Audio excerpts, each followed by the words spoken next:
kesempatan kali ini atau pada perjumpaan kali ini saya akan membahas materi mengenai sejarah gereja di Asia. Sebelum masuk pada materi, saya perkenalan secara singkat. Nama saya Evan Dian Banono, kelas B, Prodi Sosiologi Agama, Fakultas Ilmu Sosial Keagamaan Kristen, Perguruan Tinggi Institut Agama Kristen Negeri Kupang.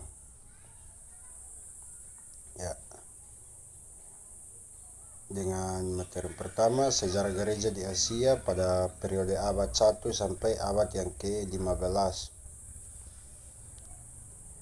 Secara politik, bahasa, kebudayaan, agama, dapat dikatakan bahwa usaha PI keadaannya lebih menguntungkan di Romawi dan di Persia merupakan sebuah rintangan yang besar karena kendala agama, bahasa, dan budaya. Corak kerohanian orang Kristen dan bentuk-bentuk gereja kekristenan masa sejarah gereja Asia Lama tidaklah seragam. Ketidaksamaan corak ini semakin diperkuat oleh faktor sosiologis yang secara yuridis jemaat-jemaat berdiri sendiri. Kelompok-kelompok sosial masyarakat yang sangat mempengaruhi corak kerohanian jemaat masa gereja Asia Lama adalah kelompok sinkritis yang menghasilkan Injil Kisah Rasul Thomas, kelompok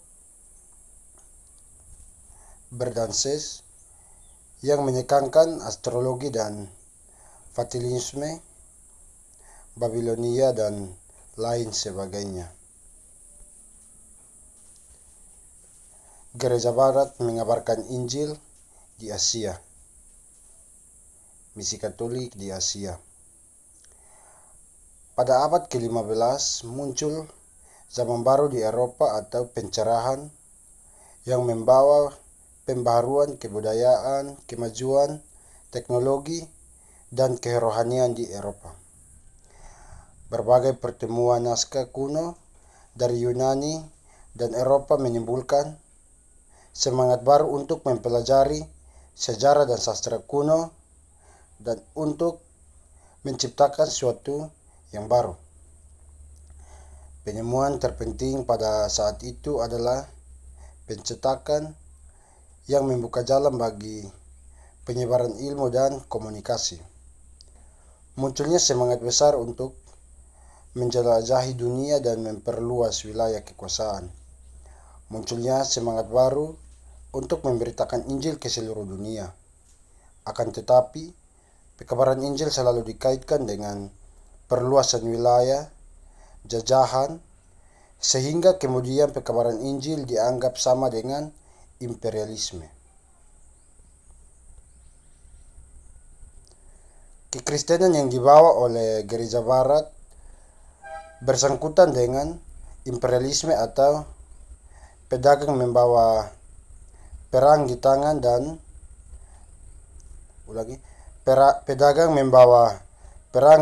kanan dan salib di tangan kiri. Penduduk setempat dibaptis karena paksaan sebagai tanda tunduk kepada penjajah. Raja Spanyol dan Inggris selain mempunyai cita-cita yang idealis untuk melaksanakan pekabaran Injil, tetapi juga mencari keuntungan ekonomis. Mereka hanya mencari keuntungan pribadi saja, sehingga mereka melakukan pendudukan asli dengan kasar dan kejam. Dalam usaha melindungi penduduk asli, para utusan gereja Katolik sering bertentangan dengan orang senegrinya. Tujuan Portugis bukan menjajah melainkan berdagang. Mereka mendirikan benteng sebagai pusat perdagangan di beberapa wilayah pantai Asia dan memperoleh izin resmi dari raja atau penguasa setempat untuk berdagang di wilayah tersebut. Benteng yang terpenting di Asia adalah Goa atau India, Malaka atau Malaysia, dan Macau atau Cina. Mereka juga memperoleh izin untuk berdagang di Asia. Perbedaan misi Portugis dan Spanyol. Portugis. Tujuan Portugis bukan menjajah, melainkan berdagang. Mereka mendirikan benteng-benteng sebagai pusat perdagangan di beberapa wilayah pantai Asia dan memperoleh izin resmi dari raja atau penguasa setempat untuk berdagang di wilayah tersebut. Benteng yang terpenting di Asia adalah Goa atau India, Malaka atau Malaysia, dan Monaco atau Cina. Mereka juga memperoleh izin untuk berdagang di Asia. Spanyol dan sejumlah penduduk, kurang lebih 8 juta jiwa, dapat mengirimkan tentaranya untuk merebut wilayah yang luas. Tujuan mereka bukan saja berdagang, melainkan menjajah dan mendiami wilayah taklukan, baik di Amerika maupun di Filipina. Spanyol lebih mampu melakukan pekabaran Injil di wilayah luas. Hal ini dilatar belakangi oleh agama animatis di negara-negara jajahan Spanyol, sehingga masyarakat terbuka bagi masuknya agama baru. Kita masuk pada misi Protestan. Misi Protestan. Gereja-gereja Protestan di Eropa lebih lambat daripada gereja Katolik Roma dalam menerima tugas pekabaran Injil di seluruh dunia. Pada masa reformasi, gereja-gereja Protestan baru bertumbuh menghadapi perjuangan yang cukup berat untuk memisahkan diri dari gereja Roma Katolik. Gereja Protestan saat itu mengambil sikap bertahan sambil mengembangkan teologi dan struktur gerejawi. Konsep gereja negara lebih memprioritaskan kekristenan di dalam negeri atau Eropa daripada misi keluar. Kecenderungan tersebut diperkuat oleh penulis seperti Johann Gerhard yang menganggap amanah agung atau Matius yang terdapat dalam Matius 28 ayat 16 hingga ayat yang ke-20 sudah digenapi pada zaman Rasul. Misi Protestan dan perkembangan gereja di India.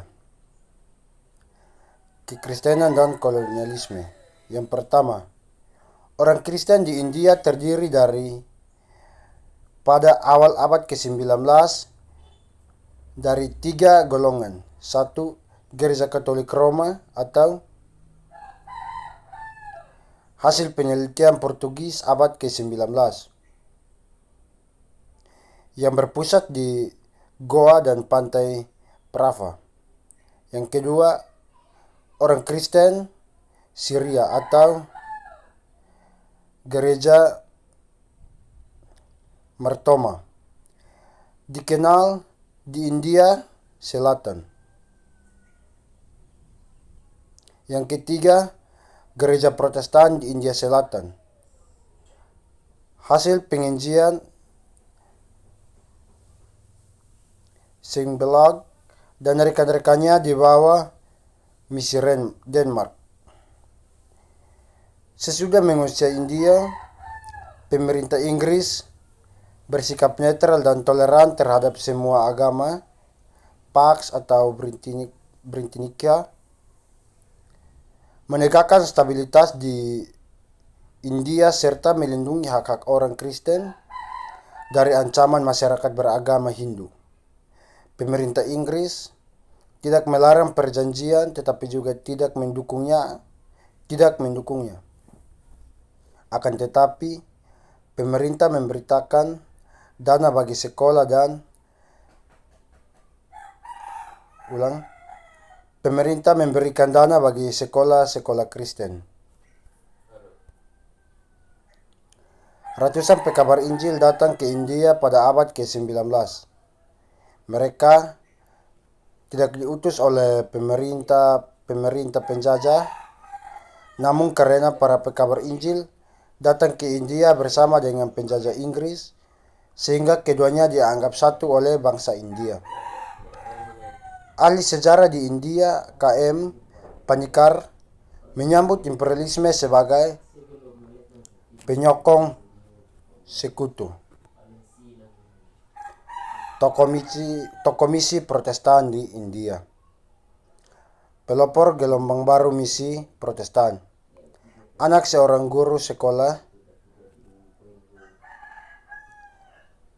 Anglikan. Kekristenan temannya membuat ia dibaptis ulang dan masuk gereja baptis.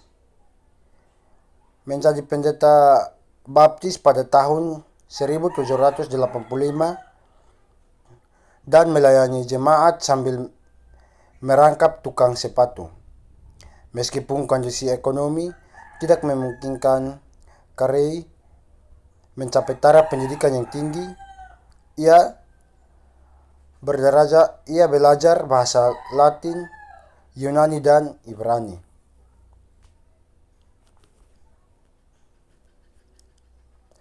Pada tahun 793,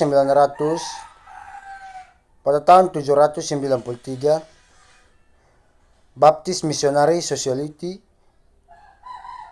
didirikan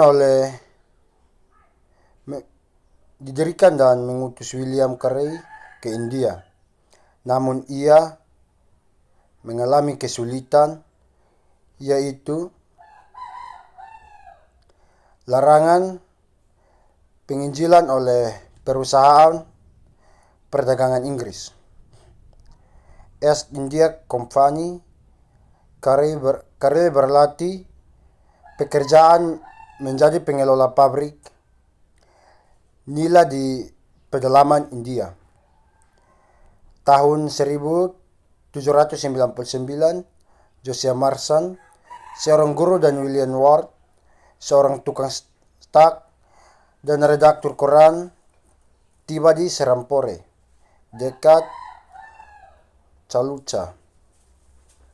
Carey pindah ke Serampore bergabung dengan kedua orang tersebut.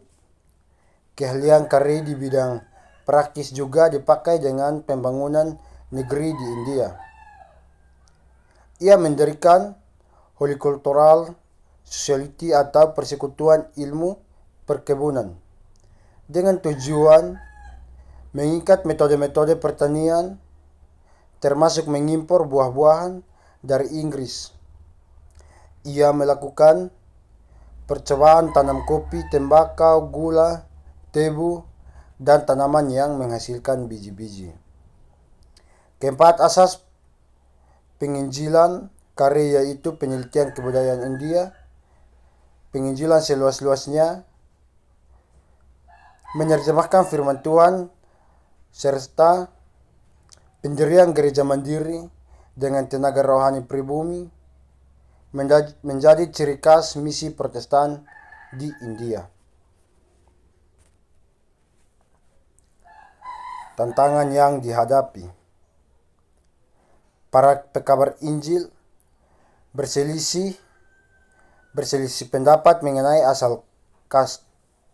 soal kasta. Alexander Duff mendirikan sekolah-sekolah untuk orang India berkasta tinggi dan hasilnya sebagian menjadi Kristen. Akan tetapi, pertumbuhan kekristenan justru terjadi pada lingkungan kasta rendah.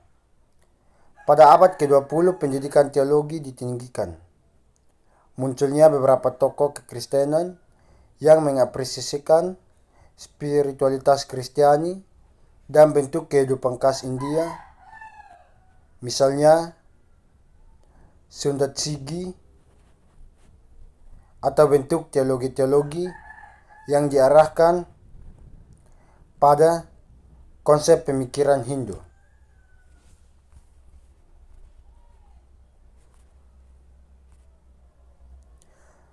Kekristenan dan imperialisme. Pada abad ke-19, Cina terpaksa membuka diri terhadap negara-negara Barat. Pengaruh Barat menjadi besar di Cina, meskipun Cina tidak diperintah langsung oleh Barat. Akibatnya semakin besar pengaruh Cina, maka orang Cina semakin benci dengan orang Barat. Pemerintah Cina menolak semua hubungan diplomatik atau hubungan perdagangan dengan negara-negara asing. Sikap Cina dianggap sebagai sebuah kesombongan oleh negara-negara Barat. Ketegangan tersebut meningkat dengan munculnya masalah perdagangan candu. Opium ditanam di India, lalu dibawa ke Cina dengan kapal Inggris. Dampaknya negatif adalah masalah kecanduan opium yang semakin buruk dan perekonomian Cina semakin hancur. Usaha pemerintah Cina menghentikan perdagangan candu menimbulkan perdagangan candu pada tahun 1839 sampai 1842 dan tahun 1856 sampai 1860.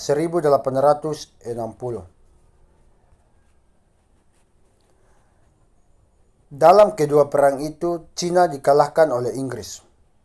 Dalam Perjanjian Nanjing 1842, Hong Kong diserahkan kepada Inggris dan orang-orang Inggris diberi hak berdagang di 5 pelabuhan lain di Cina. Pemerintah Cina dipaksa mengaku perdagangan candu. Para misionaris menolak perdagangan candu. Satsefuri, seorang bangsawan Inggris, memimpin kampanye melawan perdagangan candu. Perkembangan gereja Protestan sangat lambat di Cina. 214 orang misionaris telah melayani di Cina tahun 1860. Akan tetapi, kegiatan pekabaran Injil tidak berhasil. Pekabaran Injil dicurigai oleh pemerintah Cina karena dianggap berkaitan dengan gerakan pemberontakan Taiping. Sejumlah pemimpin pertama gerakan revolusi Cina adalah tamatan sekolah Kristen dan alumni perguruan tinggi Kristen. Wang Mingdao memimpin gerakan Kristen Cina yang bersifat asli, yang bebas dari pengaruh Barat dan bergantung pada dukungan ekonomi Barat. Pada tahun 1949, komunis menguasai seluruh Cina dan perkembangan kekristenan terhambat. Ya, baik, terima kasih. Ya, mungkin itu video singkat mengenai sejarah gereja di Asia. Jika ada kekurangan, mohon dipahami. Sekian dan terima kasih.